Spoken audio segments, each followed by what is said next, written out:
What is going on, everyone? Commodore last here today, bringing to you my live reaction of that Haikyu hype with manga chapter 329. Now, before I went to bed last night, I saw the chapter indeed had came out.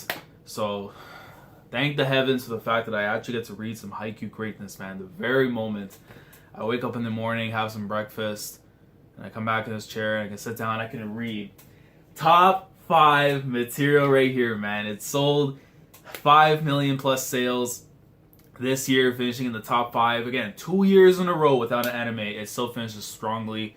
If you take out Slam Dunk, it's technically the number 4 best-selling manga in terms of active series. In terms of series that put out volumes this year, from the beginning of the year up until now, Haikyu technically would be number 3. Take away Slam Dunk because it's not active. It's actually number 2. So, a lot of greatness right there for Haikyu, man. Shout out to Fudodate. Shout out to us, man. Honestly, as Haikyu fans, this year has been like such a great year.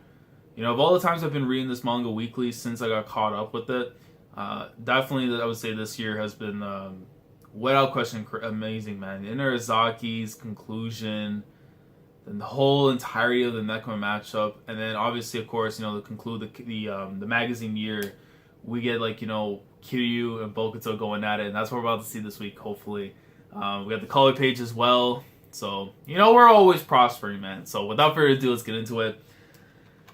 Haikyu greatness, man. I'm hoping when Season 4 does end up dropping, and hopefully that announcement comes out Jump Festa sometime in December, we actually get that announcement. Because I feel like 5 million sales definitely are great, but I can definitely see it being back to, like, you know, 7 million, maybe 8 million, like its first year.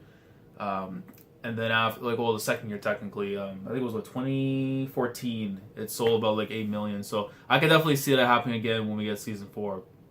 But anyways, let's get into it. And this is actually a clean cover page, man. We see Bokuto dripping in color with the uniform and everything on.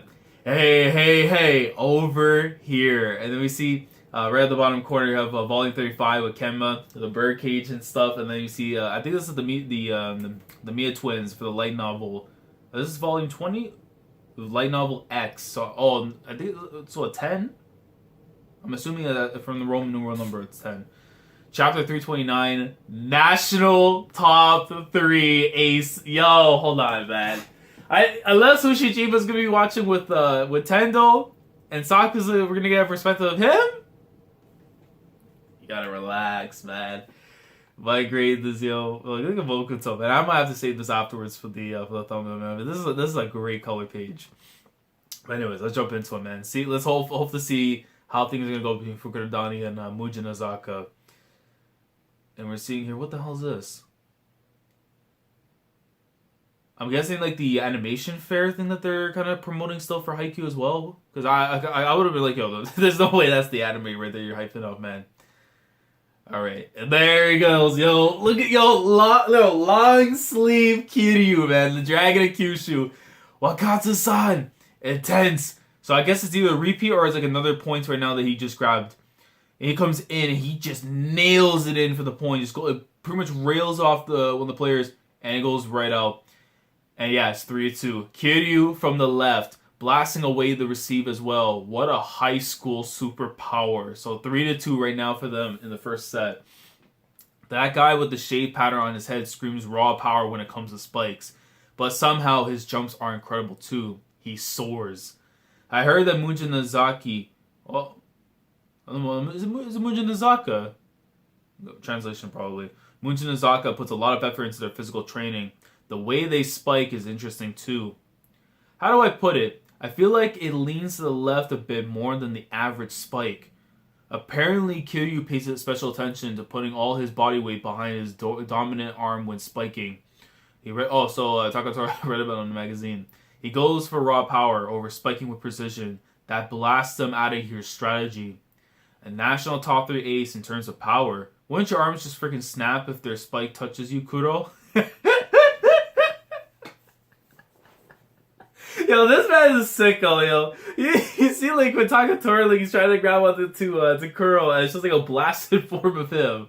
Yo, there's something wrong with Kenma, man. I'm telling you. Hidden power, huh? Those are already a terrifying combination of words in and of itself. But I don't think that's all there is to him. Yo, wait, yo, backstory time already? We're only in the first set. We're already getting the backstory for this man. Kiryu Wakatsu, middle school, second year. Oh yeah, this is the first time we made it past the second round. All Japan middle school volleyball so the quarterfinals because it cuts off after. It's all thanks to Waka-chan. You totally scared those receivers on the other team. I'll take us a victory in straight sets. All right. You know what's crazy? If you give him like brownish hair, he kind of looks like Yukai's grandfather, man. He does look. He kind of looks like the grandfather a little bit. That's crazy. Wow. Okay. So even when he was sleeping, while everyone else is out sleeping, he's on the tablet and stuff, like studying up all the games and stuff. That's how much you know his drive is completely different from everyone else, man. He literally lives, breathes, eats, and even dreams when it comes to freaking volleyball. Waka-chan, go to sleep already. Otherwise, you won't be in good condition tomorrow. Yeah, just a little longer. I can't tell that I can't tell that I can't fall asleep. Don't worry. Don't you worry. Kiryu Wakatsu is Japan's greatest ace. You see him smiling afterwards, man. Yo! Yo! Ushijima, yo! Wakatoshi grade this. Nice skill, Wakatoshi. Nice skill, Wakatoshi. So yeah, obviously, because I'm thinking, no, there's no way they're on the same team growing up. That's been too much. Hey, it's Ushiwaka. He's only got that aura about him. Them left-handed people are just so dang cool. Wish I could become a lefty too.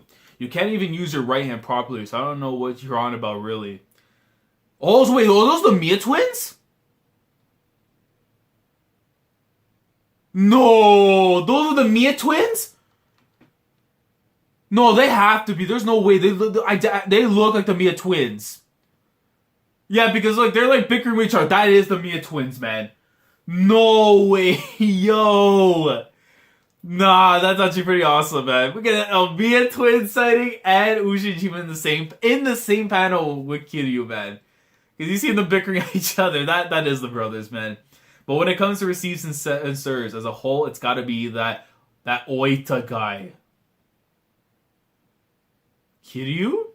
Yeah, I think Kiryu-kun is all around better at those things. Huh?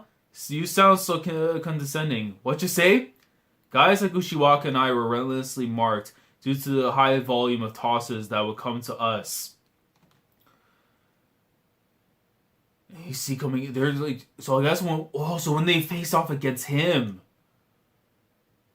So you see, like, he goes for his own spike, and then he got blocked, and then the same thing happened to Ushijima afterwards, and then you see Kiryu coming in for his. But it ends up going out. And then he's like sweating, man. Waka-chan, right. I can hit this, so score. I can hit this. Go! And he got stopped. Chance ball. Even when backed into a corner, Ushijima was still an ace through and through. As for me, we relied on you way too much. Sorry. Why do you apologize? I'm sorry. Please don't apologize. I'm begging you. Man. I'll call every toss. I'll hit all of them. Please don't apologize. He doesn't blame none of his teammates, man, for their faults. He blames that on himself. Because to him, it's like, yo, he literally lives, eats, and breathes volleyball in itself. And the fact that he wasn't able to get through someone like Ushijima and his teammates were, they're apologizing because they weren't able to match to him. But it's like, he couldn't hold down the spot of an ace because the other guy across from him was holding him down as the ace.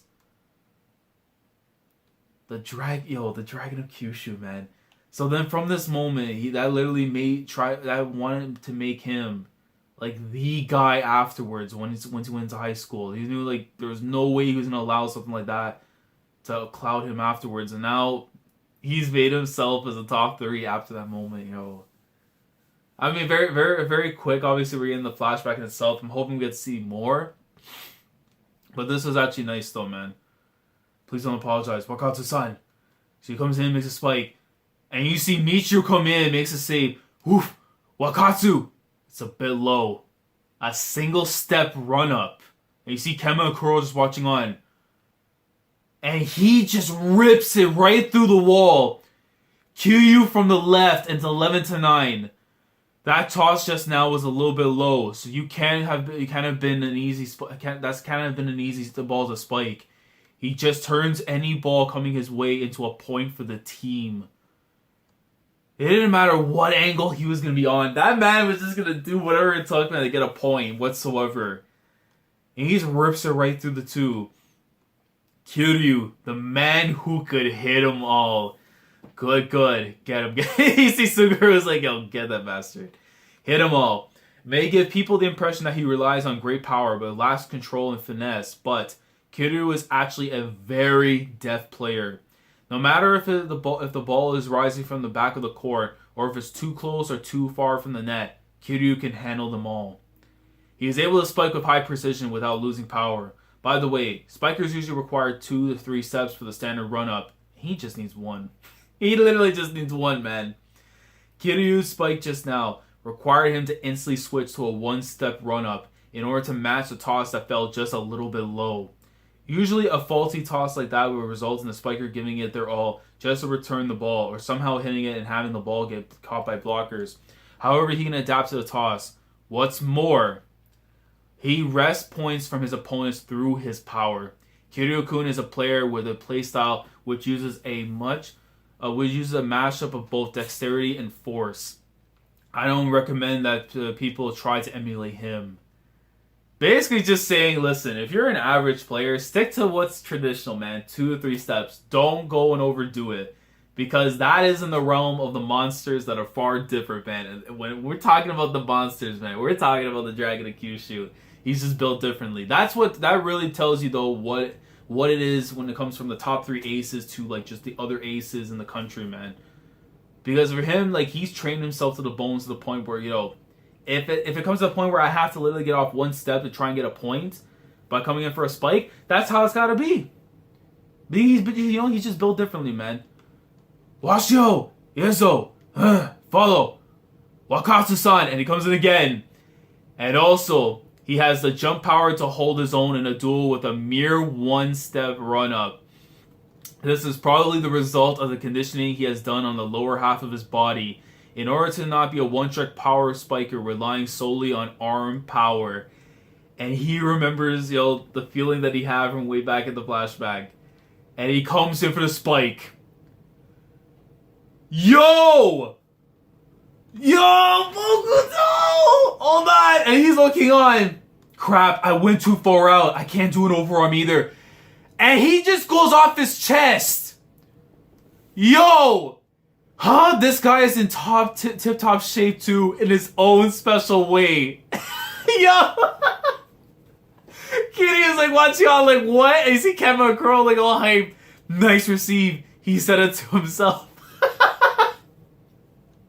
This man's like, yo, you top 3? I'm top 4, baby. I'm coming for your spot. He knows like the ball was like too close in for the fact that he couldn't do one of these, because obviously right there and then that would have screwed him up right there. So he's like, yo, chest out. Let's go, man. But nah, if it goes to chest, it's gonna fall right down afterwards, unless somebody's right there in time to either set him back up or try and set it right back afterwards in Mujinazaka. Yo, this man Bokuto, I swear to God. Yo, we're going this hype right now for freaking Kiryu, and he just comes in and does something like this. Yo. But they needed that, though. Otherwise, it was going to probably open the floodgates, man. Right there and then, Mujinazaka was probably going to start coming through. But, yo, this was a great chapter, man. I'm very surprised, though, we actually got to see the backstory, at least elements, from Kiryu's past. Like him, the twins, Ushijima, and just showing the difference between, like, at the time and everything, right? Ushijima was just built differently, He was already, like, that guy, because, his father, being a volleyball player and stuff, so he had, like, his own talent. Here, it's just like, yo, Kiryu had to scratch and claw, man, to get to where he wanted to be right now, and then the fact that he couldn't hold himself down as the ace and stuff, during his middle school years, and that people around him were blaming themselves, like, they're saying, like, they couldn't match up to him. It's like, nah, man. If I'm the ace and whatever you dish to me, I'm going to get it. I'm going to make sure that it does work. Just because you fall a little bit short doesn't matter because I'm the ace. I got to make sure that I'm the one that's still getting these points. So even if I had to go to a one step, a half step, whatever it may be, Kiryu because he tries to get the job done, man. So you always gotta appreciate that, and the fact that again, when you have the announcer say, "I do not recommend trying to emulate him," it's just he is built different, man. But Bokuto coming in here, man, with a chest. Obviously, you can't start the chapter with the color page and stuff with him and not end it with him at least. what a goon though, man. He's going to go off his chest. But great chapter, man. I'm feeling towards maybe goddamn, maybe an 8.5. Maybe it gets. You know what? Nah, it gets a 9. We got flashback, Miya twins, Ushijima, and we got a hype Bokuto moment here, man. And just more characterization on him as a player for Kiryu, man. That is my Dragon of Kyushu, bro. But yeah, I really like this one. You let me know your thoughts down in the comment section below, man. What did you guys think of Haikyu this week? Did you enjoy the flashback itself, and did you feel like this was the right time to kind of introduce that? Because I figured that would be something we would get a little bit later in the matchup. But I do like the fact that we're clearing it out now, so that way at least we get more of the match itself. And I don't know, maybe we get to see afterwards more of Kiryu's time in high school when he met up with Michuru afterwards during his time when he started off in Mujinazaka. So I'm curious to see how that's going to be. But let me know your thoughts down in the comment section below. Like the video if you enjoyed. Subscribe to the channel if you guys are new here. If you have not subscribed to the channel, man, you want to be here for the weekly experience for Haikyu. Just being here, whether it be for Mujinazaka and Fukuradani, whether it be afterwards for Karasuno and Commodore, consider subscribing if you haven't already. And I will catch you guys next week, man. Issue 2, Weekly Shonen Jump, Chapter 330, man. Of the greatness that is. Top 5 manga, best-selling manga this year, man. That Haikyu. So, Commodore last signing off. Thank you so much for watching. And as always, take care.